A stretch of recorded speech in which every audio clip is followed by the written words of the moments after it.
Mark chapter 5. One day went across the lake to the region of Gerasenes. When Jesus got on the boat, a man with an impure spirit came from the tomb to meet him. The man lived in the tomb and no one could bind him, not even with chains.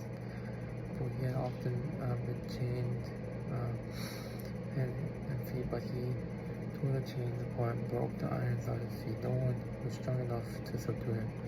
Night and day among the tombs in the hills he would cry out and cut himself with stones. When he saw Jesus from afar, he ran and fell on his knees in front of him. He shouted at the top of his voice, What do you want to do with me, Jesus, Son of the Most High God? In God's name, do not torture me. For Jesus said to him, Come out of this man, you impure spirit. And Jesus asked him, What is your name? My name is Legion, he replied. For we are many, and he begged him.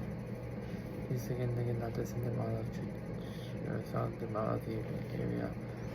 Now there was a large herd of pigs feeding nearby the hill. The demons begged Jesus, Send us among the pigs, allow us to go into them. He gave them permission. The impure spirits came out, went into the pigs. The herds, about 2,000 in number, rushed down the steep bank into the lake and were drowned. Tending the pigs ran off and reported this in the town and countries, and people went out to see what had happened.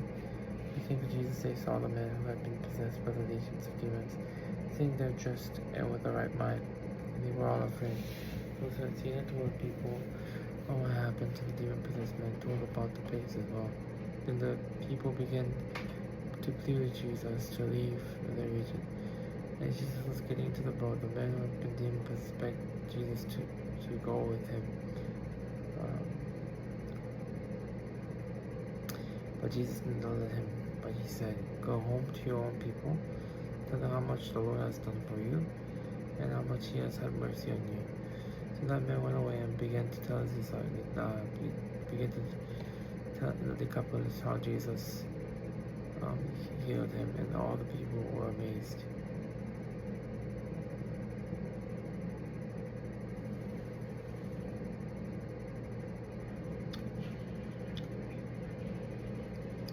When Jesus had again crossed over the boat to the other side of the lake, a large crowd gathered around him. While he was by the lake, then one of the synagogue leaders named Jairus came, and when he saw Jesus, he fell on his feet. Please earnestly with him, my little daughter has died. Please come and put your hand on her so that she will be healed and live. So Jesus went with them. A large crowd followed and pressed around him. And a woman who was there, who had been subject to bleeding for 12 years. She had suffered a great deal under the care of many doctors and had spent all she had, yet instead of getting better, she got worse. When she heard about Jesus, she came up behind him in the crowd and touched his clothes. Because she thought, if I just touch his clothes, I'll be immediately her bleeding stopped, and she felt in her body that she was free from her suffering.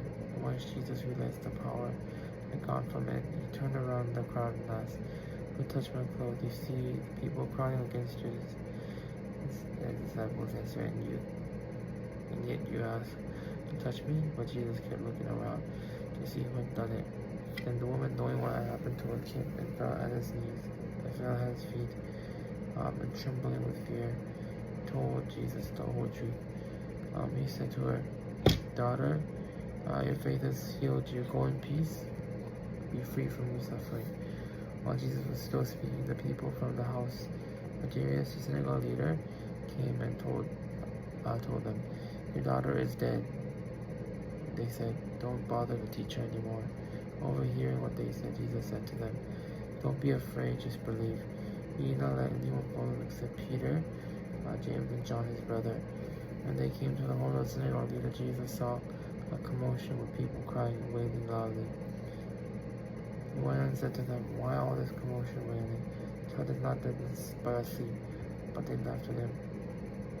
After he put them all out, the child's father and mother and his disciples were with him, and went there where the child was. He took her by the hand and he said, Talitha Kum, which translates, Little girl, I say to you, get up. Immediately the girl stood up, began to walk around. She was 12 years old. At this they were completely astonished. He gave strict order not to let anyone know about this, and told them to give her something to eat. Amen.